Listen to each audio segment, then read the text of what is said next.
Bonsoir à tous, ravi de vous retrouver en ce 16 juin sur Monaco Info, jour de la fête Dieu. Voici les titres de votre journal. Entame réussie pour la Rocca Team en finale du championnat de France de basket. Les Monégasques ont pris l'avantage du match 1 hier en battant l'Asvel à l'Astrobal. Résumé et analyse de la rencontre à suivre dans quelques instants. Nous vous emmènerons ensuite dans les Pyrénées où se trouve actuellement le Prince Albert II pour un déplacement dans les pas de son trisaïeul, le Prince Albert Ier. Newton Riviera, c'est le nom de la dernière exposition du nouveau musée national de Monaco. Elle porte un regard sur le travail du photographe Helmut Newton lorsqu'il s'est installé sur la Côte d'Azur. Nous en parlerons avec l'un des commissaires de l'exposition, Guillaume de Sardes. Et puis à la fin de ce journal, nous nous intéresserons au Bloomsday, cette fête irlandaise qui met à l'honneur l'écrivain James Joyce. La Rocca Team a débuté les finales du championnat de France de basket de la plus belle des manières. Dans la chaleur de l'Astrobal, les Monégasques ont étouffé l'Asvel pour remporter ce premier match et ainsi reprendre le précieux avantage du terrain. Le résumé de la rencontre est signé Yannick de Bever et Sylvain Péroumal. Allez, bon match! Le choc entre les deux plus grosses écuries du championnat de France a vite tourné en faveur de Monaco, très impliqué de la première à la dernière seconde. La Rocca Team fait preuve d'une excellente adresse à 3 points pour assommer des Villeurbanais battus sur quasiment tous les duels. Entre la fin du premier quart-temps et le début du second, les Monégasques passent un 18-2 à leurs adversaires et l'écart va même grimper jusqu'à 19 points d'avance sur ce panier d'Alpha Diallo à qui l'Asvel laisse trop facilement l'accès au cercle. Sonnés à la mi-temps, les Villeurbanais reviennent avec de meilleures intentions et passent un 9-0 à Monaco pour relancer le match. Mais pas pour longtemps. Les Monégasques répondent par un 11-0 pour reprendre 15 points d'avance et asseoir leur domination collective. Step back magnifique, c'est très très lourd. L'adresse et le rebond, les deux domaines clés du match, sont largement en faveur des joueurs du Rocher, qui étouffent complètement des Villeurbanais sans solution. Même si l'Asvel parvient petit à petit à combler un peu de son retard, Monaco gère parfaitement le quatrième quart-temps. Jerry Boutielé, le facteur X de ce match, est parfait autant en attaque que pour défendre son propre panier. En fin de match, c'est Mike James qui s'occupe d'inscrire les 7 derniers points de son équipe pour assurer une victoire à l'extérieur hyper importante, 82-74. On a joué tellement de fois contre eux qu'on sait quel genre de système les met un peu dans la difficulté. Donc c'est sûr que maintenant ils vont se coûter des premiers matchs, il faudra changer quelques stratégies encore pour pouvoir gagner vendredi. C'est chaleur étouffante, c'est la lucidité qui fait la différence en fin de match. On était très lucide pour vraiment gérer la fin de match et c'est passé. The guys really played, much smarter than maybe in some, moments, before, and that gives us, a full advantage because we do have, individual quality, and now the individual quality was really, putting in a team, we should forget, this one, and not think about that the next one will be easier. They will step out even harder the next one, we have to be ready for this. Voilà pour le résumé de ce match. On retrouve Yannick de Bever depuis Lyon. Yannick, quelle est l'importance d'une telle victoire sur ce premier match et à quoi doit-on s'attendre pour la suite ? Oui, Émilie, ce match était parfait pour la Rocca Team pour leur donner beaucoup de confiance. Déjà parce que, contrairement à 2019, Monaco a su venir gagner un match à l'Astrobal et donc prendre l'avantage du terrain. Il faut souligner les choix de Sacha Obradovic, encore très bons. Celui notamment de laisser Dante Hall sur le banc et puis intégrer Paresti dans la rotation. Jerry Boutielé a donc intégré l'effectif et a fait un super match contre un Youssouf Affal qui pouvait dominer avec ses 2,20 m. Également, chose importante pour la Rocca Team, c'est sa défense et l'intensité qu'elle a mis de la première à la dernière seconde. Il faudra rééditer ça forcément vendredi pour accrocher une victoire, une deuxième victoire qui pourrait donc mettre une main sur le trophée du côté de Monaco. Paramètre important pendant ce match, la blessure de Chris Jones, un joueur important de l'Asvel, blessé aux adducteurs si l'on en croit les premières images. C'est donc le meilleur scoreur des Villeurbanais qui devrait être indisponible pour le reste de la série. Pour autant, il ne faut pas enterrer l'Asvel trop vite. 20 fois champion de France, double tenant du titre. C'est un club historique et attention à l'orgueil des champions. Un match 2 qui s'annonce donc déjà palpitant demain à 20h30 à l'Astrobal. Nous y reviendrons bien évidemment dans notre édition de samedi. On reste dans le sport avec vous, Frédéric Elion. Bonsoir Frédéric. C'est presque déjà l'heure de la rentrée pour l'AS Monaco et on en sait un peu plus sur le programme de pré-saison. Bonsoir Émilie, les Monégasques seront les premiers à retrouver les terrains avec une reprise de l'entraînement prévue samedi le 18 juin. Le premier match de préparation aura lieu le samedi 25 au centre de performance de La Turbie face au Cercle Bruges. Les joueurs de Philippe Clément enchaîneront avec une deuxième rencontre le 29 juin, toujours à La Turbie, contre Saint-Gall, 5e du dernier championnat suisse. En rugby, le Castres olympique est venu s'entraîner sur la pelouse de l'AS Monaco Rugby avant une grande échéance. Premier de la saison régulière de Top 14, le Castres olympique est venu préparer sa demi-finale de championnat contre le Stade toulousain avec un entraînement sur la pelouse du stade Prince Héréditaire Jacques, là où évolue traditionnellement l'AS Monaco Rugby. Retour aux sources pour l'enfant du pays, Antoine Zegdar, et beau moment de partage, puisque les Castrés ont pris du temps pour signer beaucoup d'autographes et prendre des photos avec les jeunes du club monégasque. La première demi-finale de Top 14 entre Castres et Toulouse aura lieu demain soir à 21h05 Émilie à l'Alliance Riviera. Oui, et l'autre demi-finale du Top 14 opposera samedi Montpellier à Bordeaux-Bègles, toujours à Nice. Le prince Albert II est actuellement en déplacement en Haute-Garonne dans le cadre des commémorations du centenaire de la disparition du prince Albert Ier. Le souverain était hier à Bagnères-de-Luchon pour inaugurer une exposition sur son trisaïeul. Ce soir, c'est dans les montagnes pyrénéennes que Vanessa Dessy vous emmène. Un reportage réalisé avec Alexandra Marangoni. À près de 1400 mètres d'altitude, l'Hospice de France, situé sur la commune de Bagnères-de-Luchon en Haute-Garonne, est le lieu de départ de nombreuses randonnées. Placé près de la frontière espagnole, le panorama sur les différents massifs est à couper le souffle. Les randonneurs peuvent notamment admirer le pic d'Aneto, qui culmine à plus de 3000 mètres d'altitude. Il est le plus haut sommet des Pyrénées. À l'époque, ces multiples sentiers permettaient de conserver le passage entre la montagne et d'organiser des hospices pour les commerçants qui risquaient leur vie en hiver. On se rendait compte qu'il y avait plus de relations entre les montagnards côté français et côté espagnol. Soit ils avaient les mêmes problématiques mais pas en même temps. Les pâturages étaient frais d'un côté, ensuite ils étaient bons de l'autre côté. Ça gelait d'un côté, c'était beau de l'autre. Il y avait les épices qui venaient, qui transitaient par l'Espagne. Et donc en fait il y avait de gros échanges. Les montagnes sont une frontière, une barrière, mais c'est aussi un passage. Et en fait, tour à tour, de notre côté ou côté espagnol, les gens ont échappé à des terribles guerres, malheurs, en passant ces frontières-là. Le prince Albert Ier réalise de nombreuses expéditions pyrénéennes, lui permettant ainsi d'élaborer un grand projet. Inspiré par Yellowstone, premier parc national au monde en 1872, il a la volonté de créer un parc naturel national dans les Pyrénées afin d'y assurer la protection de la faune et la flore. Malheureusement, son décès en 1922 interrompt son combat. Aujourd'hui, la venue du prince Albert II démontre une volonté de perpétuer son engagement. Je suis venu à Luchon surtout pour être sur ses pas, bien sûr, pour visiter ces lieux qu'il a fréquentés et ces lieux qu'il a décrits et qu'il a aimés et qu'il a vraiment essayé de valoriser par son combat pour créer plus de parcs naturels et de parcs nationaux.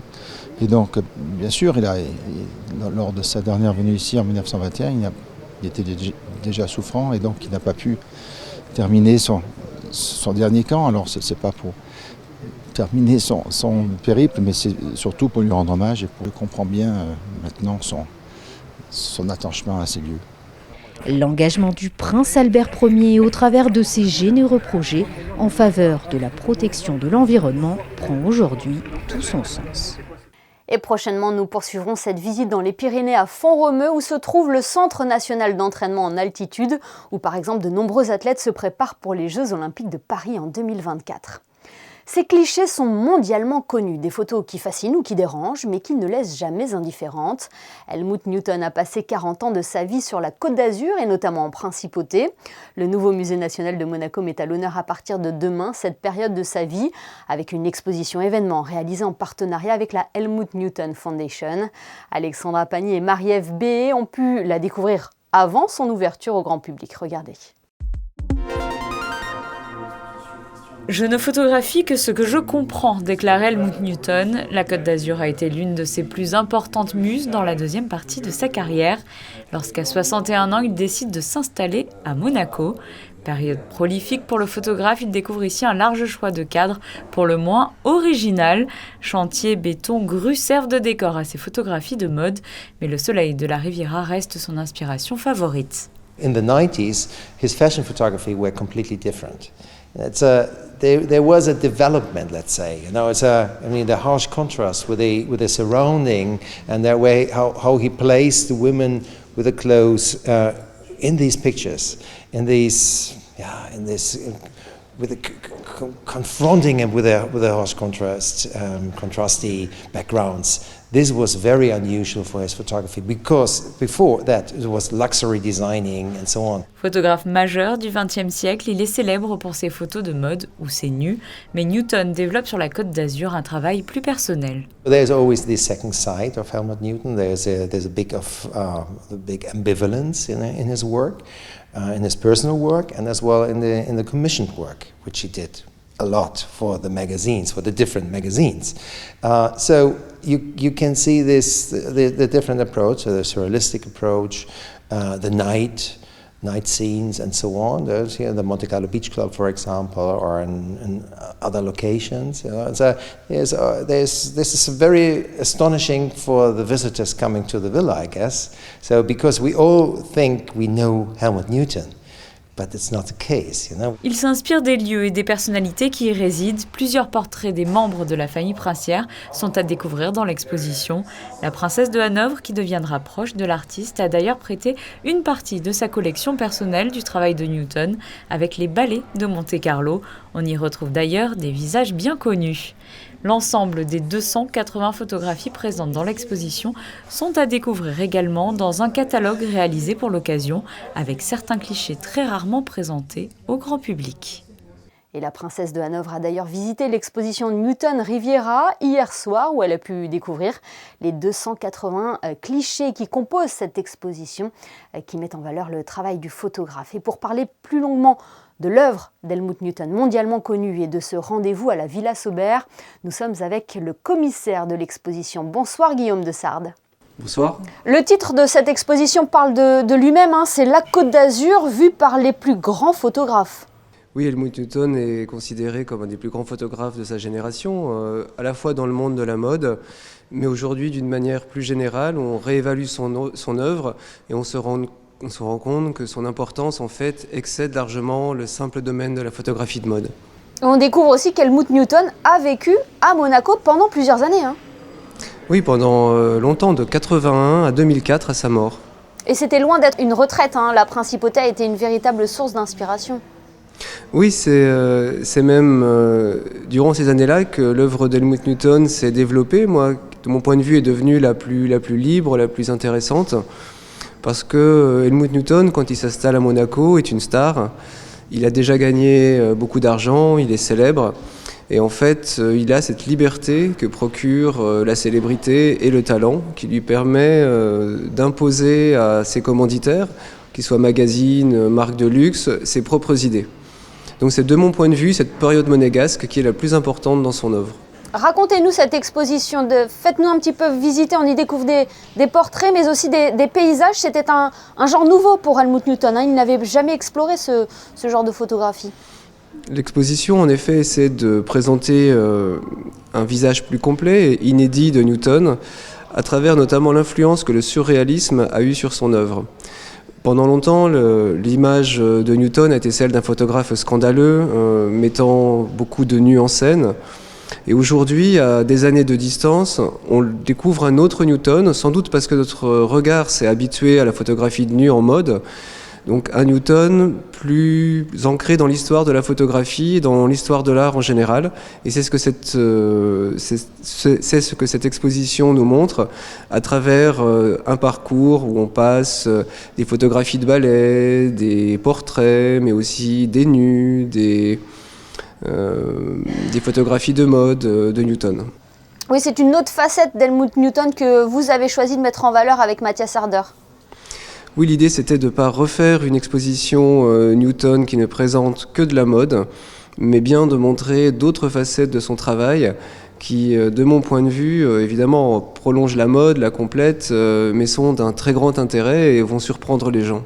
Un mot sur la scénographie dans ce cadre très particulier et intimiste qu'est la Villa Sauber. Oui, cette villa est une belle villa, belle époque. Et grâce à Christophe Martin, on a su en tirer, je crois, le meilleur parti. Christophe est le scénographe. C'est quelqu'un qui a travaillé dans le monde entier, qui a travaillé avec Bob Wilson et qui a réalisé un très grand nombre d'expositions. C'était une chance pour nous de pouvoir imaginer cette exposition avec lui, qui a, je pense, toutes les qualités nécessaires pour surprendre les visiteurs. Et l'exposition Newton Riviera est à découvrir jusqu'au 13 novembre à la Villa Sauber. Merci Guillaume de Sarthe d'avoir été avec nous ce soir sur Monaco Info. Merci beaucoup. On retrouve Frédéric Elion pour un nouveau point sur l'actualité. On débute, Frédéric, avec la séance publique législative au Conseil national hier soir. 3 projets de loi ont été étudiés hier soir dans l'hémicycle avec celui relatif au droit de suite. À l'étude également le projet de loi modifiant le régime des incompatibilités et inéligibilités prévu par la loi de février 68.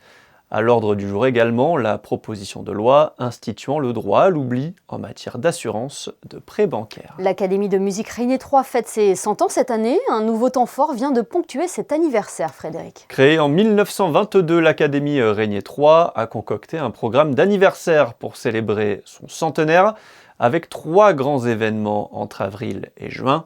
Après une conférence musicale, un premier siècle d'histoire de l'Académie le 28 avril à l'espace Léo Ferré, puis un concert des anciens élèves le 18 mai, le traditionnel concert de gala s'est déroulé hier soir à l'auditorium Régnier 3.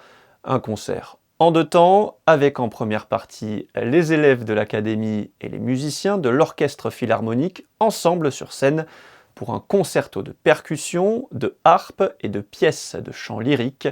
La deuxième partie a mis à l'honneur les ensembles et la section théâtre de l'Académie. Musique toujours avec ce concert qui aura lieu dans quelques semaines à Monaco. Le deuxième MC Summer Concert se déroulera le 8 juillet avec, sur la scène de l'espace Léo Ferré, 6 artistes francophones et notamment Kungs, Kinvey ou encore Camélia Jordana.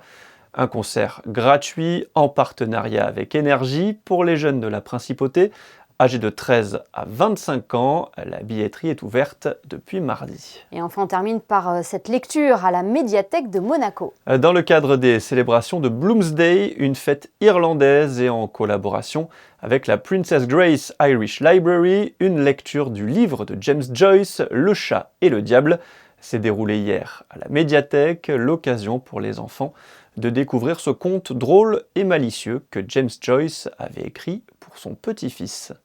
Et oui, comme vous venez de le dire, Frédéric, le Bloomsday célèbre James Joyce chaque année, un 16 juin. L'écrivain irlandais est considéré comme l'un des plus grands talents littéraires de l'histoire de l'Irlande. À la bibliothèque Princesse Grace, des comédiens lui ont rendu hommage. Lionel Bernardi et Julia Vial sont allés à leur rencontre. Les acteurs de Monaco Ireland Art Society ont surpris les passants. Shite and onions! Do you think I'll print Downs' cake shop and Williams' jam? Pour célébrer le Bloomsday comme il se doit, ils ont joué des extraits du célèbre roman de James Joyce intitulé Ulysse, un moment convivial qui était organisé par la Princesse Grace Irish Library. C'est très célébré parce que Ulysse est le livre de James Joyce qui fête cette année le centenaire. Donc nous sommes fiers de faire la fête aujourd'hui. C'est la deuxième fois à Monaco qu'on fait Bloomsday. C'est très important pour les Irlandais. Il y a des manifestations un peu partout et c'est pratiquement la deuxième fête nationale du pays. Ce spectacle de rue rendait aussi hommage au lien historique entre la principauté et l'Irlande. C'est vrai que Monaco a une connexion très intéressante avec l'Irlande, surtout à cause de la famille royale. Et c'est vrai qu'il y a pas mal d'Irlandais à Monaco, même c'est plutôt la diaspora irlandaise que moi. Par exemple, je suis né en Angleterre, mais voilà, en fait, mes parents sont irlandais, alors on essaie de garder les liens. La bibliothèque possède d'ailleurs entre ses murs 2 premières éditions du célèbre livre de James Joyce, une en anglais et l'autre en français. Et donc bon Bloomsday à tous les Irlandais. Avant de nous quitter, jetons un coup d'œil sur les prévisions météo. Quel temps fera-t-il vendredi, Frédéric ? Toujours du beau temps, Émilie, avec un ciel légèrement voilé le matin et un grand soleil l'après-midi. Attention à la chaleur puisque les températures seront comprises entre 22 et 30 degrés, mais avec une température ressentie de 34 l'après-midi. L'eau sera à 25 degrés vendredi 17 juin. Nous souhaiterons une bonne fête au Hervé. Une très belle fête donc à tous les Hervé. Ce journal est à présent terminé. Merci de nous avoir suivis. Pour refermer ce journal, notre photographe Stéphane Dana vous emmène dans les derniers préparatifs du festival de télévision de Monte-Carlo qui s'ouvre demain soir au Grimaldi Forum. Nous en parlerons d'ailleurs plus amplement avec le vice-président délégué de l'événement, Laurent Pionce. Excellente soirée à tous et à demain pour une nouvelle édition sur Monaco Info.